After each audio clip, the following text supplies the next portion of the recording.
Hello lovely people, it is Lilah here with your June energy update. Yes, it is a couple of days late, so I apologize, but again, I don't force it on the first. I just wait for the right energetic moment, and today felt like that moment. I hope you are all okay and managing these most intense but also quite beautiful times we find ourselves in.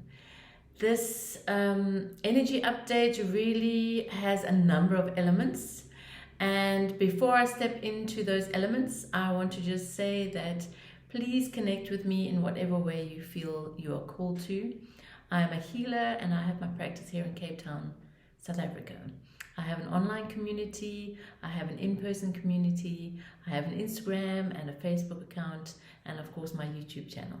So all of those links are below. If you feel called, please hit the notification and subscription button and engage with me, ask me questions, and let me know what it is you'd like to hear from me about. So I connect in with my team, I connect in through my soul, and I go straight to source, since that's the highest form of wisdom. It's the clearest form of wisdom for me. It's what I work with every day in my healing. The themes for June. Firstly, let me say that June feels like a little bit of a window, right? It's an opening. We are at the tail end of a tsunami of change. The energy is ramped up and peaked November, December, but we have been in a 2.5 year tsunami wave of change. So before I get into the topics, I want to ask you again and remind you to self-care. It is one of the topics. To know that when the things show themselves on the physical, it has already happened on the energetic level. So we are on the tail end of that. And so treat yourselves with care, treat yourselves with gentleness. Much has happened on the energetic front, both collectively and individually.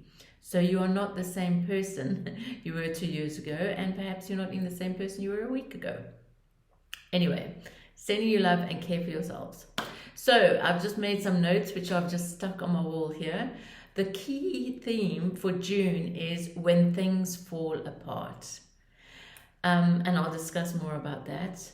And don't think, just be is the second. Third is, do you really know how to self-care? The fourth that came through is, and it's probably a bit of a scary one for some of you, or maybe most of you, right? But it's a path we're going to need to get used to, is what if I told you you're not really in control? And the last and very important is rest, recover, and allow. So let me get to the first one, when things fall apart. The immediate response from my guides when I tuned in via meditation to feel into what I wanted to speak about around this topic is, their response was, when things fall apart, space appears. And I think we forget about that, right? When there's so much change, things crashing, falling apart means falling away, falling off. Maybe goals that have fallen off your radar, maybe things around you have disappeared, friends gone. There's a lot of tumbling out. There's a lot of falling away. There's a lot of falling apart. Now, it doesn't mean that we need to fall apart, right? So seek help if you need it. But it does mean that when that happens, just like that, those layers come off, or the flower opens, when things move, when things fall apart, there's an opening, there's a space. And I want you to retain the positive impression that when things fall apart, there's a moving, there's an opening, and there is space. Because we are stepping into a wonderful time for opportunities, for potentials. In fact, the next 3 months, they tell me, June, July, August, are all about that, because the energies will begin changing again from September. So if you've got to get your house in order, if you need to do some decluttering, if you've moved countries or cities or moved jobs, clear the way, use the opportunities, become more creative in your thinking, and really get yourself well positioned for those energies in September, October that are going to launch us off into a new place. So the things fall apart. You might be feeling that. You might be really experiencing things moving away from you. Don't fear the change, because as I have spoken to you before, fear is one of the elements that is the opposite to love. Fear is constriction, it is tight. Love is expansive, and I'm just using that as a general statement, right? So try not to step into fear. Try to see it from a positive perspective of change, of openings, of a space for the new. We really do need to make space for the new, because the new has arrived. But as we know, and as I mentioned earlier in this video, the energy changes first. The physical expression is the last thing to show itself. It's the tail end. So by the time we feel it in the physical, see it in the physical, that energy work has already happened, and we're on to the next one from an energy perspective, right? So really allow that space for opportunity, for new possibilities. So that's the first one. The second one was don't think, just be. Now, this is a very, very important one as we move into the new energies, as we move into the new way of being, as we move into the new human. Because our old ways of thinking things, planning things, mentally analyzing things, using our mental field to manifest, to intend, are not going to work anymore, because we're bridging the gap between the physical and the energetic. Things are becoming closer together. We're becoming more fluid, so that energy exchange of a change in your vibration and frequency can be immediately felt in the physical if we are at that place, if our heart is open, and if we have done the work in ensuring we are hearing, seeing, listening to those cues. So the don't think, just be has so much in it, and I'm not likely to cover it all in this video, but feel into what that means for you. Feel into what does it mean to just be. Because of course we're in the human realm. Of course there are activities we need to do, right? If we didn't brush our teeth, our teeth would fall out. So as a human, we need to care for the body, we need to care for our space, we need to take care of the responsibilities. But at the same time, I'm talking about a level of presence, a level of consciousness that is so tuned, so centered, that you have an awareness that is way beyond anything your mind could do. So just feel into that. Feel into that statement. Don't think, just be. The next one was, do you really, really, really know how to self-care? Because as much as we think, again, there we go, that we know how to self-care, many people don't, right? Because self-care is not so much an outward thing. Going for a massage, going for a walk, reading a book, it is those things, yes. But the self-caring has to go up a notch to your energetic health. We need to start self-caring for our energetic health. So this means that you need to listen to that battery when it's full, when it's empty.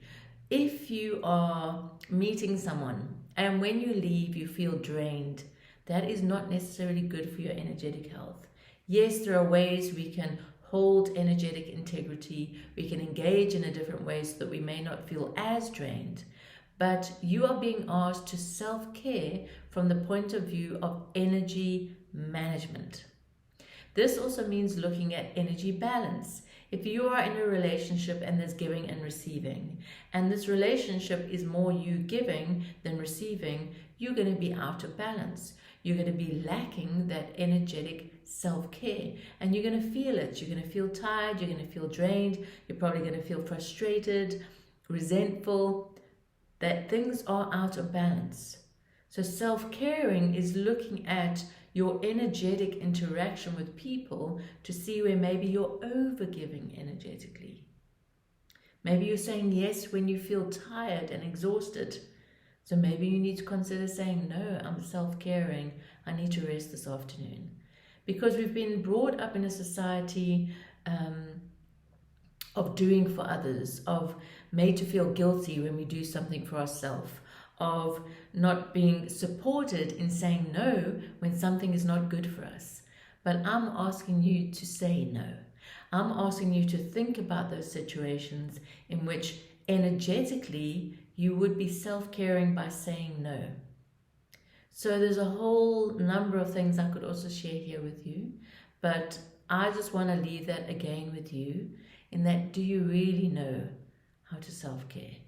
Do you really understand the energetic investment you're making in something and the return? And this isn't a selfish thing. It's just, nature is in balance in its natural state without us humans interfering, right?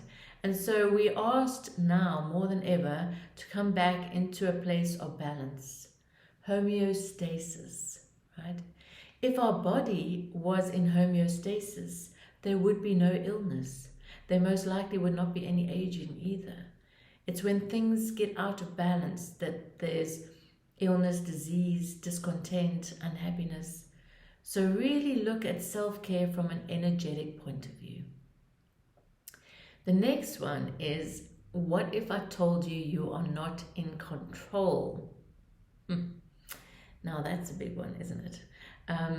This is linked to spiritual leadership and where you are led by spirit. So in other words, again, a reminder, we're moving from a place where we are not grasping, we are not attaching, we're not overthinking, we're not over-intending. We are asked to realize our connection to the field around us, to the infinite field of wisdom and potential of which we are a natural part. So for those of you that have listened to me before, I talk about #TheNewHuman, right? And if you Google it, you'll probably find a lot of my material. But what that is, what that individual is, what that conscious being is a physical body that is innately aware of its divine nature. It is a mental body that is innately aware of the divine nature, and an emotional body. In other words, it is the human being that understands their soul is their highest aspect, that their spiritual self is what guides everything. And so the human state, the third dimensional state of trying, over-giving, overworking, pushing too hard, is not going to be sustainable in the future, especially with the new energetic environment that's being created. So look to yourself, look to your soul to lead you, look to your soul to guide you. Ask yourself again, I'm giving you some homework today, see? Ask yourself again, what does spiritual leadership mean to me? And not out there, I'm not telling people what spirituality is or anything like that, I'm not saying that. I'm saying, what does a leader, what does the leadership aspect of you feel like? Can you feel that guidance? Can you feel the spiritual guidance? Can you feel the soul part of you? Because we are in the era of the soul. And so that higher state of being is called now. It's being asked to be put into place. We are being asked. I can't emphasize that enough. A lot of asking to really connect into that by self-caring, by spending time alone, spending time in quiet contemplation, listening to our inner voice, right?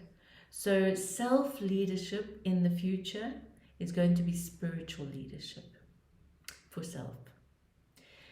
And then the last but not least, and this is most important, because with the principle of energy first, then matter. As much as we all may have experienced physical challenges, changes, stress, grief, loss, despair, hurt, suffering over the last 2 years, and many more are still experiencing that for, as we know, for different reasons. But there has been much shifting on the energetic matrix, on the conscious collective surrounding the planet. A lot of tumbling down, a lot of crashing, a lot of breaking apart, whilst a new energetic framework is being built. So this crashing, this tearing apart, this collapsing has impacted us all. We are all part of that field. As much as we live in the atmosphere and breathe in the oxygen that surrounds our planet, so too are we always engaged in the energetic environment in which we are contained. And as you know, thoughts are energy, words are energy, emotions are energy. So understand and honor that you have been in this field that has really collapsed and changed, and that it has had an impact on you, undoubtedly. Whether you go to an energy healer or a spiritual reader like myself and know that, or whether you just feel that something shifted, it has. And so now that change, before we go through the next big one, is landing in the physical.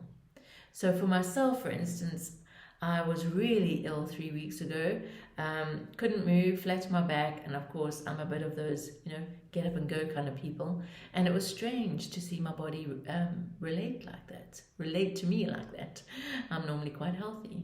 I've still got issues, so my voice sounds a little bit odd today, so I'm sorry.